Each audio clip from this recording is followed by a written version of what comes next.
Hello class, welcome back बच्चों। तो प्यारे बच्चों, स्टार्ट कर रहे हैं नया लेक्चर। बेटा, अभी हम पिछले 15 सालों के क्वेश्चन करने जा रहे हैं, जो भी Indian economy on the eve of independence से क्वेश्चन आए हैं पिछले 15 साल। ठीक है जी। और मुझे लगता है बहुत बहुत बहुत ज्यादा इंपॉर्टेंट है। इंपॉर्टेंट कुछ नहीं, बहुत बहुत इंपॉर्टेंट है। ठीक है बाबू। इससे पहले कि मैं 1 मार्कर स्टार्ट करूं, एक दो मैं 6 मार्क क्वेश्चन आपसे पूछना चाहता हूं कि आप होते तो आप क्या लिखते। ठीक है जी। बेटा, ब्रिटिश रूल के पॉजिटिव इम्पैक्ट अगर पेपर में आ जाए, ठीक है जी, और मैं कह रहा हूं तुम्हारे बोर्ड के पेपर में आए 6 मार्क क्वेश्चन, और मैं चाहता हूं आप हेडिंग की फॉर्म में लिखो, 6 हेडिंग बनाओ और उसके बाद मैटर 6 बनाकर लिख दो। तो क्या आपके हिसाब से पॉसिबल 6 हेडिंग होनी चाहिए जो आप लिखते? पॉजिटिव बताना है मुझे ब्रिटिश रूल का। ऐसा नहीं है सब कुछ नेगेटिव हुआ, कुछ पॉजिटिव करके गए वो इंडिया के लिए। रेलवे, रेलवे की जगह हम हेडिंग अच्छे से करके मींस ऑफ ट्रांसपोर्टेशन कर दें। ठीक है, जिसमें हम रेलवे को भी डाल दें, रोडवेज को भी डाल दें। ठीक है, या means of communication and transportation एक ही हेडिंग बना लो, उसमें पोस्ट एंड टेलीग्राफ की भी बात कर दो। Means of communication and transportation done, एक डन, 5 और।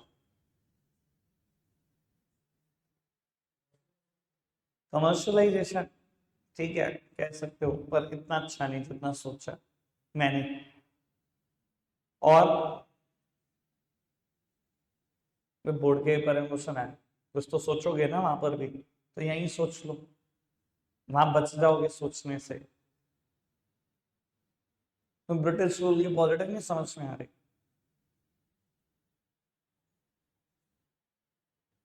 कमाल होगी भाई।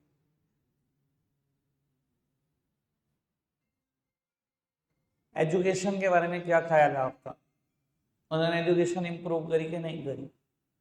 बेटा, इंट्रोड्यूस उन्होंने ही कराया हमें इंग्लिश के साथ। और यकीन मानना, अगर ग्लोबलाइजेशन के पीछे कोई जिम्मेदार है ना, तो वो इंग्लिश लैंग्वेज है, जो पूरे वर्ल्ड को कनेक्ट करती है। इंग्लिश लैंग्वेज ना हो ना, शायद बेटा ग्लोबलाइजेशन में ना 10 दिक्कतें और आ जाएंगी जितनी हैं। तो एजुकेशन भी तो बड़ी इंप्रूव कर दी उन्होंने हमारी। दो मीन्स ऑफ कम्युनिकेशन ट्रांसपोर्टेशन और एजुकेशन से रिलेटेड एक पॉइंट। और और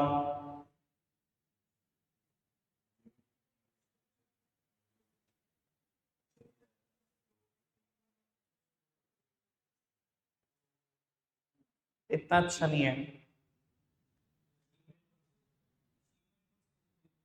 वो भी, इतना अच्छा नहीं है। मशीन मेड गुड्स ठीक है, Tata iron and steel corporation थी, मशीन मेड तो थोड़ा बहुत इंडिया में भी था, जो हमारे लिए सिर्फ एक्सक्लूसिवली हमारे लिए कर गए, जो हमने कभी सोचा नहीं होगा। तो हम सोच नहीं पा रहे, बहुत कुछ करके गए वो ऐसे। अच्छा एक बात बताओ, जब तक ब्रिटिशर्स नहीं आए थे इंडिया में, उससे पहले क्या था? उससे पहले छोटी छोटी रियासत ही तो थी। एक राजा बैठ गया 5-4 किलोमीटर जगह लेकर, मेरी रियासत। दूसरा बैठ गया, मेरी रियासत। तीसरा बैठ गया, मेरी रियासत। चौथा बैठ गया, मेरी रियासत। भैया कितनी रियासतें बनी हुई थी, सबके अपने अपने किले थे, सब अपना अपना राज चला रहे थे। बेटा, कायदे से अगर उन्होंने रोल करा, उन्होंने सब इकट्ठा तो कर दिया, यूनिफिकेशन तो करके दे गए। पॉलिटिकल या ज्योग्राफिकल यूनिफिकेशन तो करके दे गए हमें, ये तो कर गए ठीक। ठीक है, पहले भी बड़े बंटवारे हुए थे, मैं कहता हूँ नो डाउट उन्होंने बाद में पार्टीशन कर दिया, लेकिन वो मैं नेगेटिव एस्पेक्ट में लिख दूंगा। नेगेटिव अगर ब्रिटिश रूल क्या है, पर पॉजिटिव ही हो गया। फिर भी काफी पोर्शन इकट्ठा हो गया, यूनिफिकेशन हो गया काफी पोर्शन का। एक तो यूनिफिकेशन की बात आ गई, एजुकेशन की बात आ गई, means of communication transportation, introduction of money. बेटा, मनी से इंट्रोड्यूस उन्होंने कराया हमें, हम तो बाटर में घुसे हुए थे इतने टाइम तक। फिर हर रियासत थी तो रियासतों के अलग अलग सिक्के, अलग अलग करेंसी, हर रियासत की अलग करेंसी थी। ये मेरी मोहर लगी हुई है तो दूसरी रियासत में नहीं चलता, दूसरा तीसरी रियासत में नहीं चलता।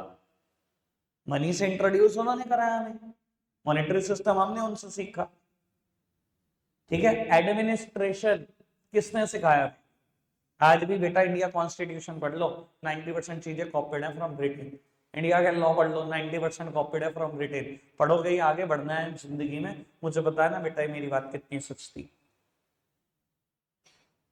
एडमिनिस्ट्रेशन हमने सारा उनसे सीखा, हमें थोड़ी एडमिनिस्ट्रेशन आता था। और बेटा इरेडिकेशन ऑफ एविल्स, बेटा कुछ ऐसी प्रथा थी हमारे यहाँ पर जो मतलब सोसाइटी के लिए बड़ी खराब थी। सती सिस्टम शायद सबने पढ़ा होगा, है ना। अगर किसी का हस्बैंड मर जाए तो वाइफ को जिंदा जला देते थे। मतलब क्या भाई, कहाँ उलझे हुए हो। ये सिस्टम ही खत्म करा उन्होंने, सती सिस्टम। ठीक है जी। चाइल्ड मैरिज उन्होंने खत्म करी। यहाँ तो इंडिया में तो 6-6 साल की लड़की की शादी कर देते थे लोग। चाइल्ड मैरिज उन्होंने खत्म करी, सती सिस्टम उन्होंने खत्म करा। और विडो री मैरिज, उनके कल्चर में तो कभी ऐसा देखा ही नहीं जाता था कि विडो है। अच्छा, विडो री मैरिज भी कर लेते थे वो, ये भी सब हमने उनसे सीखा। तो बेटा कुछ सोसाइटी के एविल्स थे, सब उन्होंने खत्म करके दिए। तो मैंने 6 बातें बता दी आपको, प्रिपेयर कर लेना बेटा। क्वेश्चन मस्ट कम क्वेश्चन है ये बोर्ड में। ठीक है जी। मैं नेगेटिव की भी बात करूंगा, थोड़ी देर में करता हूं। पहले आपके साथ और चीजें डिस्कस कर ले, और मैं चाहूंगा मैं पॉजिटिव और नेगेटिव नोट्स में भी इंट्रोड्यूस करा दूंगा। ठीक है जी। चलो फटाफट से 1 मार्कर का डिस्कशन स्टार्ट करते हैं। बेटा कुछ एरर मिल सकती हैं आपको, वो मैंने ठीक की है। ठीक है, ऐसा हो सकता है आज सारे क्वेश्चन खत्म ना हो, कल का दिन भी लग जाए। पर मैं बता देता हूँ बेटा, Indian economy on the eve of independence के लिए इससे इंपॉर्टेंट कोई दिन नहीं है। अगर आज आप एब्सेंट हो ना, आपने पिछला जितना किया सब यूजलेस आपके लिए। चलो जी पढ़ते हैं। During the British rule in India, Indian agriculture output witness stagnation due to, और मेरे पास बेटा 4 ऑप्शन है। इन्होंने बेटा ऑप्शन बी मार्क करा। इवन सीबीएसई में आया क्वेश्चन है, ड्रेन ऑफ इंडियन वेल्थ। नहीं बेटा बाबू, इंडियन एग्रीकल्चर ने स्टैग्नेशन फेस किया ड्यू टू लैंड सेटलमेंट। पढ़ा ना हमने, लैंड सेटलमेंट, जमींदारी सिस्टम। ठीक है ना, gulf between owner of soil and tiller of soil, कुछ ही कह लो, सब एक ही बात है। बेटा लैंड सेटलमेंट की वजह से हुआ। आंसर ये करेक्ट नहीं है, ड्रेन ऑफ इंडियन वेल्थ। और इतना तो मेरा पक्का पता है कि आप मेरे ऊपर ट्रस्ट करोगे कि यही सही है। मैं आपको एनसीईआरटी से प्रूव भी कर दूंगा, सिर्फ 2 मिनट लगेगा। अभी मैं चाह रहा हूँ 2-3 मैटर इकट्ठे हो जाए, वरना मैं बार बार पीडीएफ चेंज करता रहूंगा, आपका भी समय खराब, मेरा भी समय खराब। एक मैटर इकट्ठा हो गया जो मुझे बताना है, 2-3 मैटर इकट्ठे कर लेते हैं फिर समझते हैं। वो कहते हैं from the set of events given in column 1 and corresponding year in column 2 choose the incorrect pair. मुझे इनकरेक्ट पेयर चूज करना है। और मुझे लगता है मैंने जितने स्टैट्स हैं लगभग सभी डिस्कस किए हैं आपके साथ, कोई नहीं पढ़ते हैं। Introduction of railway in India, ये तो अभी कल ही पढ़वाया मैंने बेटा। टिस्को 1907 था, ये गलत है, गलत है, आगे बढ़ो। फर्स्ट ऑफिशियल सेंसस 1881 बिल्कुल ठीक है। ओपनिंग ऑफ स्विस कैनाल बेटा ये 1869 है। फिर भी मैं कहता हूं चलो, अगर सीबीएसई में आया और 1868 लिख दिया, चलो फिर भी 1 साल का गैप है, हो सकता है थोड़ी बहुत ही कंफ्यूजन रही हो, लेकिन एनसीईआरटी में ईयर 1869 है, पक्का पता मुझे। मैं आपको दोबारा एनसीईआरटी से ही पढ़वा दूंगा, ऑल्दो मैंने 2-3 बार बैच में बोला भी होगा। ठीक है जी। बेटा गलत मैं इसको ही करूंगा, ऑप्शन सेकंड को, अगर सीबीएसई ने ऐसी एरर की है तो, वरना यहाँ पर दोनों इनकरेक्ट ऑप्शन है मेरे हिसाब से। तो आगे बढ़े बेटा। थर्ड वन कहता है which of the following is not true about foreign trade during the colonial rule. ये मैं आपसे चलो, वैसे तो खैर आंसर विजिबल है इसलिए पूछने का कोई फायदा नहीं होता। बेटा इनमें से क्या सच नहीं है फॉरेन ट्रेड के बारे में, या नॉट ट्रू को मैं अगर पॉजिटिवली पढ़ूं तो क्या फॉल्स है। पहले ही India suffered from large trade deficit. बेटा इंडिया में कोई ट्रेड डेफिसिट था नहीं, बल्कि सरप्लस ट्रेड था। याद है ना आपको, हमने पढ़ा है बीओटी फेवरेबल था इंडिया का। तो बाबू यही इनकरेक्ट स्टेटमेंट है। ठीक है, आज इतना कुछ सीखोगे आपको मजा आ जाएगा इस लेक्चर में, आपको लगेगा यार फर्स्ट चैप्टर अब ऑफिशियली कंप्लीट हुआ। 3 मेथड है, आगे बढ़ सकते हैं। Fourth one, identify which of the following indicates the adverse impact of British rule in India. इनमें से क्या एडवर्स इंपैक्ट है ब्रिटिश रूल का। Introduction of communication network in India, ये तो यार फेवरेबल इंपैक्ट है। Change in composition of India foreign trade, यही है बेटा। नेगेटिव इम्पैक्ट तो कॉम्पोजिशन खराब थी ना हमारे फॉरेन ट्रेड की, रॉ मटेरियल एक्सपोर्ट करते थे, इंपोर्ट करते थे फिनिश गुड्स, कोई दिक्कत कोई परेशानी। चार बातें। आगे बढ़ते हैं पुत्र।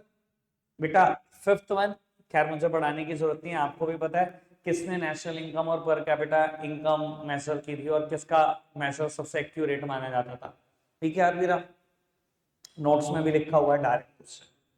बेटा दूसरा मैटर जो यहाँ पर इकट्ठा हो जाएगा, पढ़ते हैं statement one. Agriculture productivity was very low during British rule. Productivity कम थी क्या नहीं थी, हमने भी पढ़ा लो प्रोडक्टिविटी, हेडिंग मैंने भी लिखवाई हुई है, तो पहली स्टेटमेंट ट्रू है, कोई दिक्कत तो नहीं। Second one, in absolute terms there was growth in agriculture sector due to expansion of area, aggregate area under cultivation। कहता है अगर मैं एब्सोल्यूट टर्म्स की बात करूं तो एग्रीकल्चर में ग्रोथ हुई थी क्योंकि एरिया अंडर कल्टीवेशन बढ़ा था। बेटा एनसीईआरटी की सेम लाइन है, बिल्कुल सेम लाइन, और दोनों स्टेटमेंट ट्रू होनी चाहिए। इन्होंने लिखा स्टेटमेंट वन ट्रू है, स्टेटमेंट टू फॉल्स है। बेटा आंसर इज ऑप्शन ए। अब दो मैटर इकट्ठे हो गए जो मुझे एनसीईआरटी से पढ़ाने हैं, पढ़ा दो, खत्म करते हैं, दोनों एग्रीकल्चर से रिलेट करते हैं, चलो खत्म ही करते हैं। एनसीईआरटी से फटाफट से आपको ये मैटर दोनों दिखा देता हूं।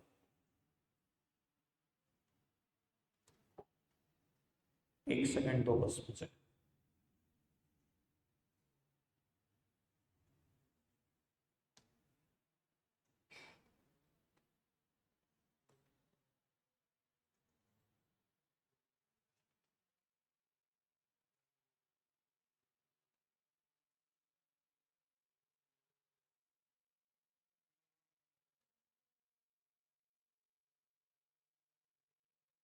ये देखो पुत्र, मैं हमेशा कहता हूँ ना एनसीईआरटी एनसीईआरटी, मतलब मैं इसकी वर्थ ही नहीं बता सकता तुम्हें जो बच्चे वर्थ नहीं जानते।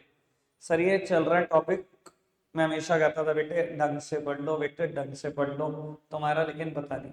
एग्रीकल्चर प्रोडक्टिविटी बिकेम लो, पहला स्टेटमेंट यही था, एग्रीकल्चर प्रोडक्टिविटी कम थी, इसलिए मैंने कहा था ट्रू है। दो in absolute terms the sector experienced some growth due to expansion of the aggregate area under cultivation।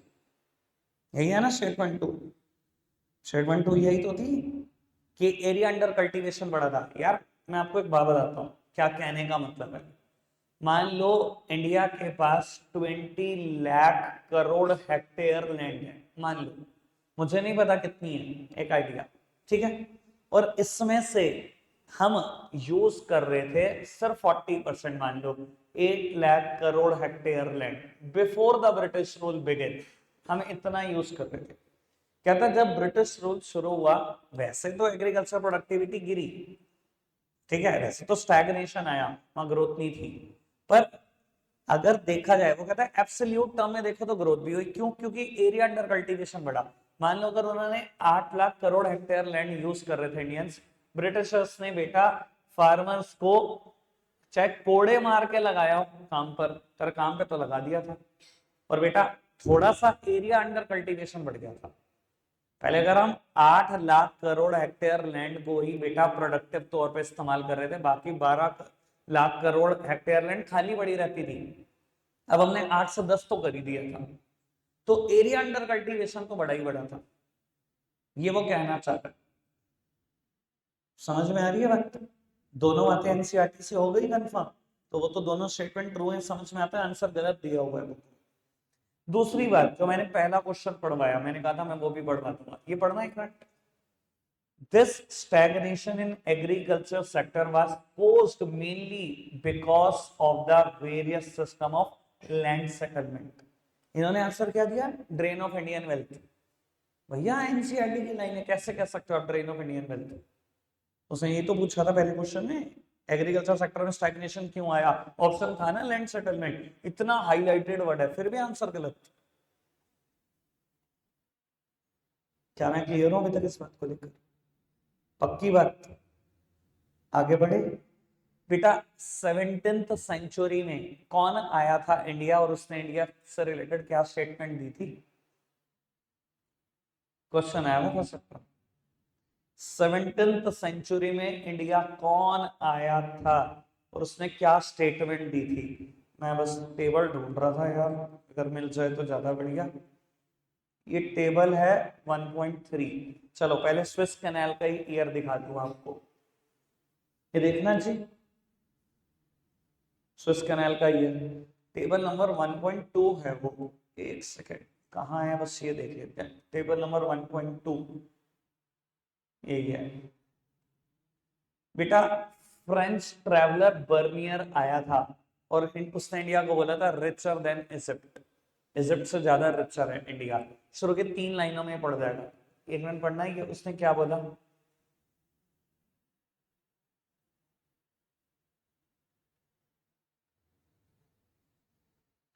ठीक है, 1 मार्क क्वेश्चन है और बोर्ड्स में। एनसीईआरटी की अहमियत नहीं बता सकता भैया, 100-150 पेज है, खा जाओ खा जाओ। अगर कोई आईडी कह दे ना एनसीईआरटी से अच्छी कोई करा सकता है, कोई बुक लिख सकती है, बहुत बड़ा मुकाबला है उसका, बहुत ही बड़ा। ठीक है जी, मेरी भी जिंदगी का एक्सपीरियंस है, मेरे को भी इतना साल हो गया भैया देखते हुए, आज तक मतलब मुझे नहीं लगता एनसीईआरटी से कोई बुक बढ़िया बुक लिख पाया आईडी। ठीक है, चलो खैर आगे बढ़ते हैं, मेरा काम तो मेहनत करना, वो मैं करता ही रहूंगा, जब सीखोगे तब सीखोगे बेटा। अब मैंने 2-3 स्टेटमेंट आपके साथ, ये पहली स्टेटमेंट बिल्कुल ठीक बता दी आपको, अब हम ये वाली स्टेटमेंट में भी ठीक हो चुके हैं। 7th क्वेश्चन आप खुद से ही आंसर कर पाते हो वैसे इसका, identify the correct statement from the following. एक बार सारी पढ़ लो, सारी पढ़ लो।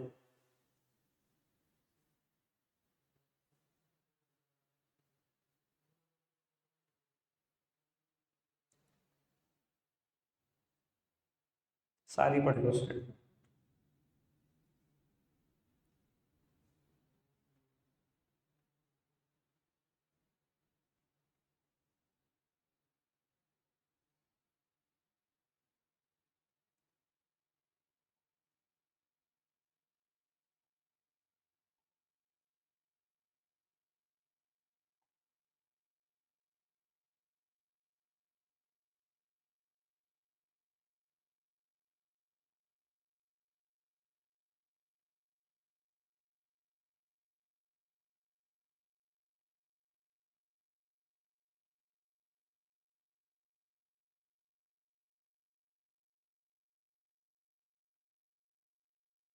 अब डन, सिंपल है, समझ में आया। ठीक है, सेम एग्जैक्ट लाइन एनसीईआरटी में अगर आइडिया हो तो। जब मैंने फॉरेन ट्रेड पढ़ना शुरू किया था, वहीं उसके फॉरेन ट्रेड में ही शुरू के 10 लाइनों के अंदर अंदर लाइन नहीं है। ठीक है, बढ़िया।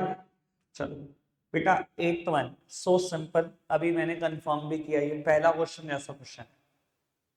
Prior to the India's independence, the stagnation in agriculture sector was mainly caused by, ठीक है, occupational structure refer to. Simple question है, कल भी बात करिए, क्या बताता है, distribution of workforce upon in the different sector of the different industry in the economy. आगे बढ़ते हैं, 10th one, arrange the following events in correct chronological order.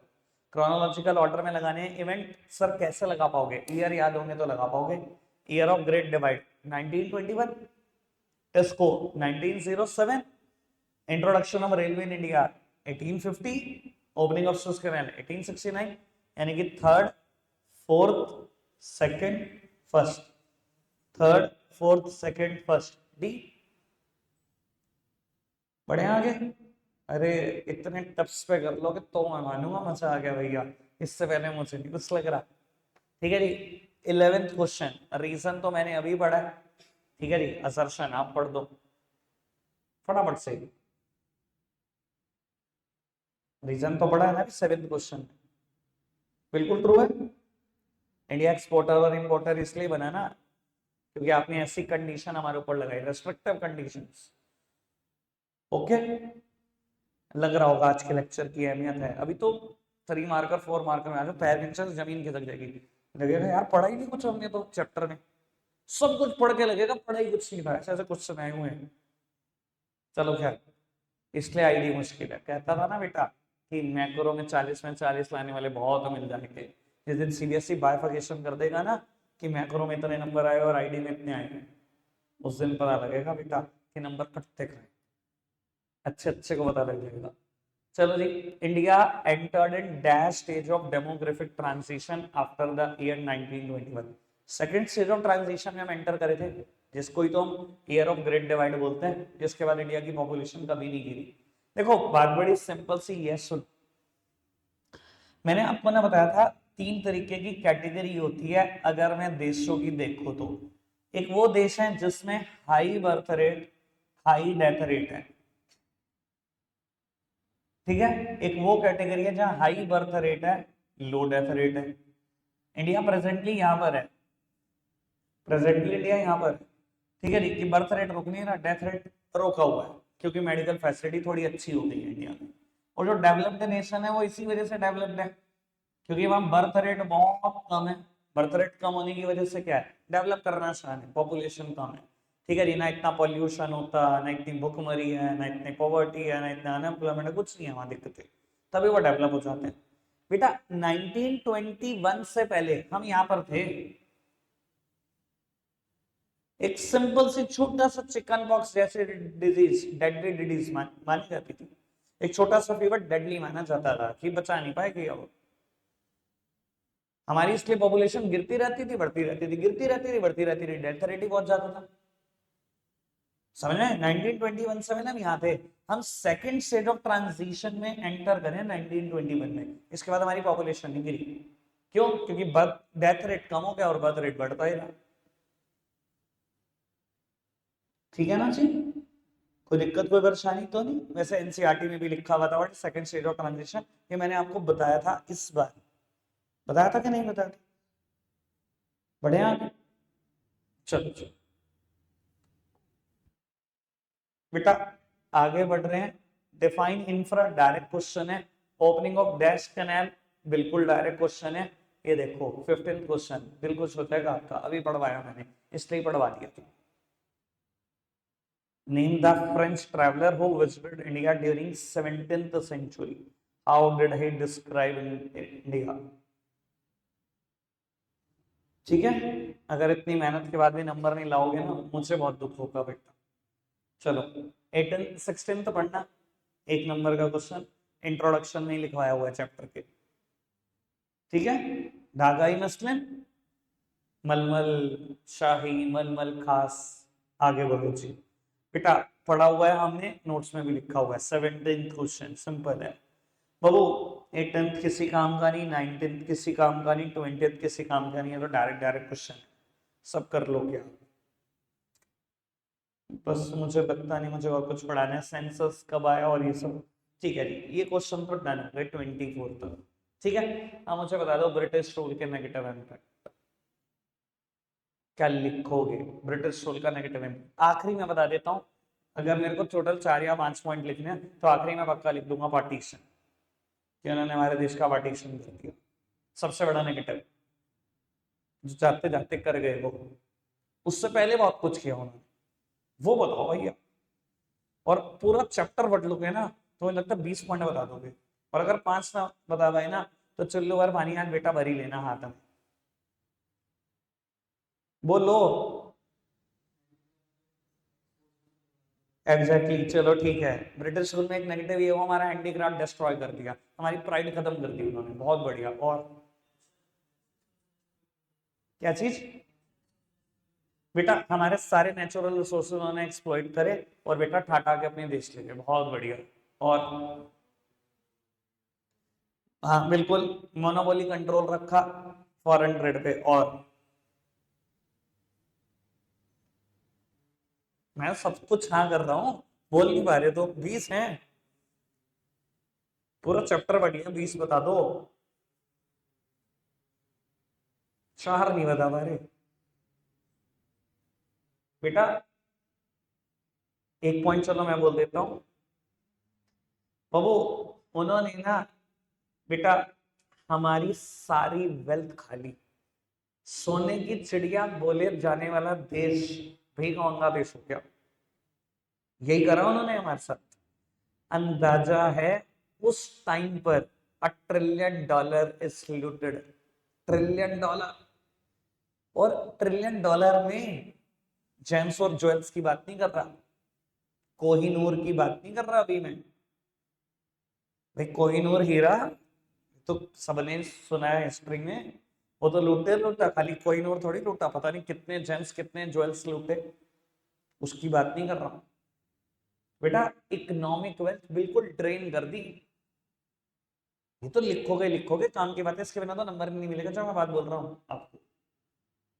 ठीक है बाबू, इसके अलावा और क्या नेगेटिव हुआ? उन्होंने बेटा इंडिया में सिर्फ वही इंडस्ट्रीज लगाई जो बेटा कमेंसुरेट कर सकती थी उनके, मतलब उनको इंक्रीज कर सकती थी, ब्रिटेन को इंक्रीज कर सकती थी, बढ़ा सकती थी।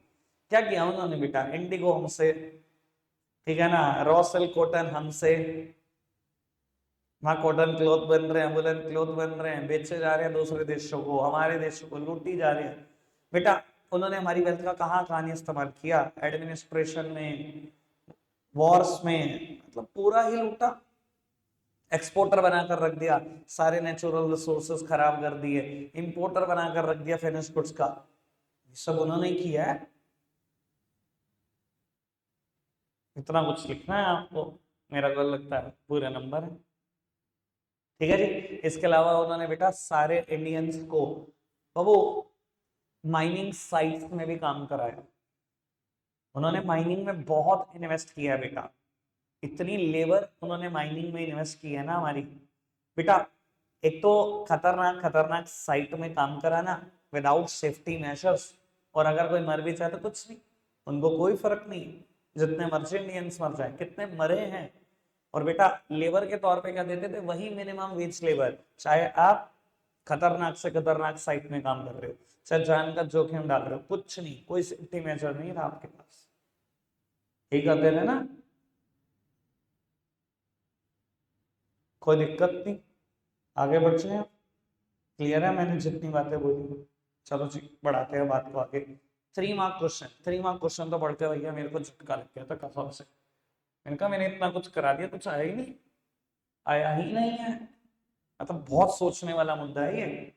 कहता है during the colonial period a number of socio economic indicator were in dilapidated state, मतलब बहुत कबाड़ा स्टेट में थे।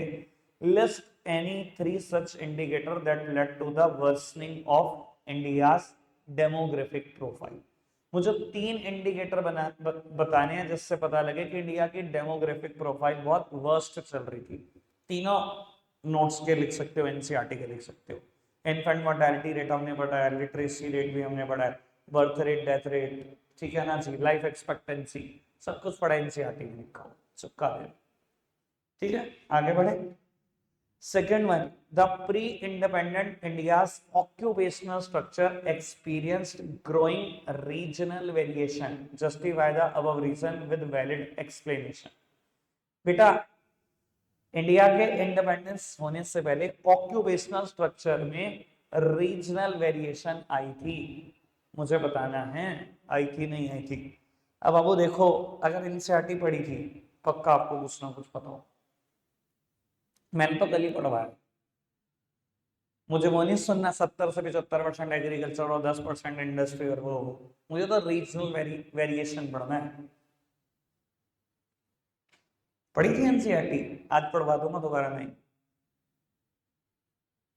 ये पढ़ा था मद्रास, बॉम्बे और बंगाल में लोग एग्रीकल्चर से बाहर निकल रहे थे और मैन्युफैक्चरिंग और सर्विस में जा रहे थे, और उड़ीसा, राजस्थान और पंजाब में लोग एग्रीकल्चर में दोबारा जा रहे थे।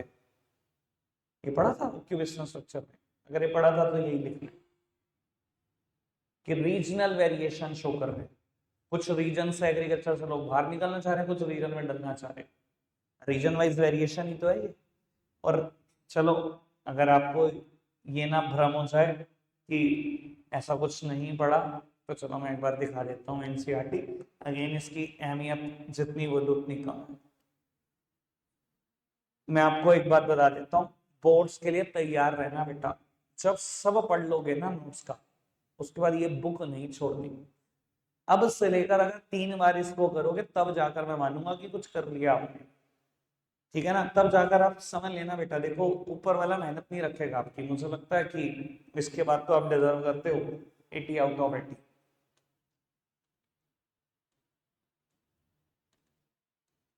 ये पढ़ना बेटा, यहां से पढ़ लो, पार्ट्स ऑफ देन,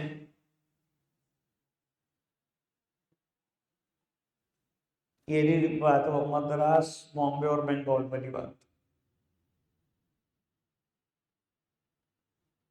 और ये भी बात हो उड़ीसा, राजस्थान और पंजाब, ऑक्यूपेशनल स्ट्रक्चर में ही है।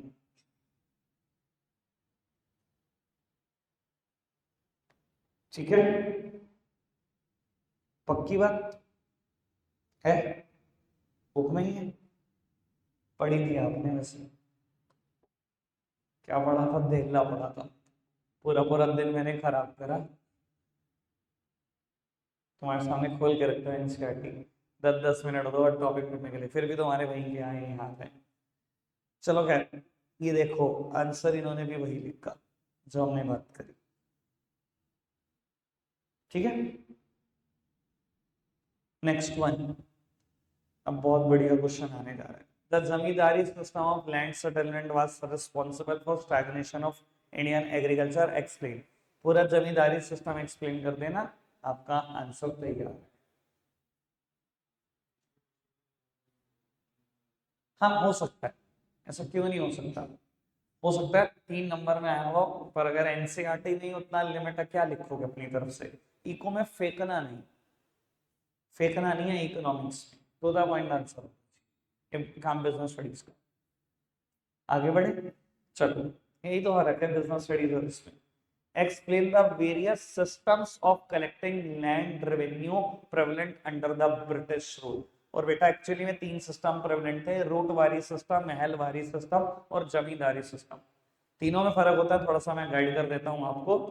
बेटा रूटवारी सिस्टम, महलवारी सिस्टम और जमींदारी सिस्टम, क्या फर्क होता है थोड़ा सा आज समझ लेते हैं। जमींदारी सिस्टम सबने पढ़ा, कौन देता है ब्रिटिश गवर्नमेंट को रेंट के तौर पर फिक्स सम, जमींदार, या जमींदार की ड्यूटी है बेटा, तो पे करेगा।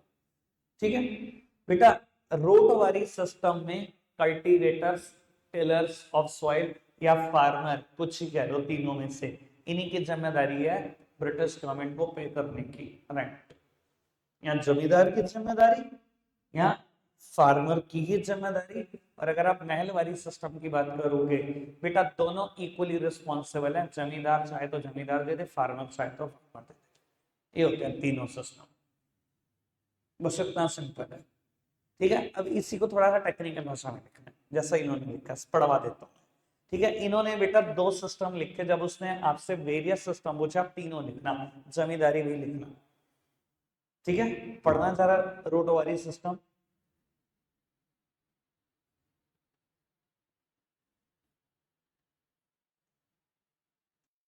आई होप ये बात होती है बाबू, बहुत सारा मैटर पेंडिंग है कल के लिए, रख आज के लिए इतना ही रहे, बाय बाय।